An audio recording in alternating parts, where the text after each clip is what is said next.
Hey guys, day 23, 2 more sleeps to Christmas now, so you're probably celebrating already and drinking far too much, and yeah, good on you if you are. So day 23, Simco and Citra Cryo New England IPA.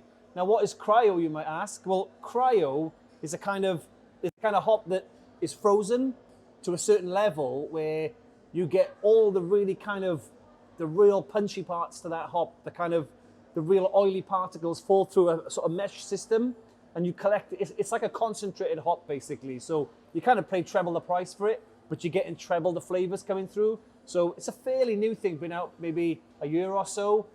Things we've been experimenting with as well. So it kind of gives it a bit of a more intense flavor, but a rounded off flavor. And you need to use it against your kind of standard hops where it'll balance against each other because it'll just become too much. So that's really interesting with this one.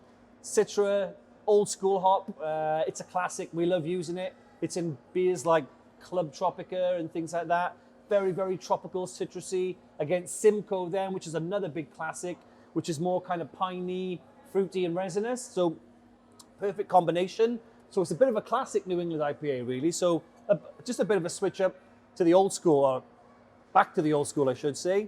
So again, you know, you pour it, you've got that heavy haze to it, that murkiness, and that's what it's all about. That's what you want NEIPAs to be. You want them to be thick and smooth, have that nice smooth round feel to it, low on the bitterness. You don't want the bitterness coming through. You want it to be full on hoppy, floral, kind of citrusy, tropical, and kind of this is what this will kind of bring to the party really. So on the nose, I get that sort of creaminess. You get that floral, tropical pininess to it, a bit of resiness. Not too danky because that's not what it's supposed to be. It's more of a West Coast style New England IPA. So yeah, again, you get that smoothness straight away, that full body, and all that comes down to kind of the yeast that we use. So that the kind of higher mash temperatures. So we don't want the beer, the sort of gravity to get down too low. It needs to stay high, create that thickness, keep it all in there. It doesn't want to be thin. But yeah, fantastic. Cheers, guys.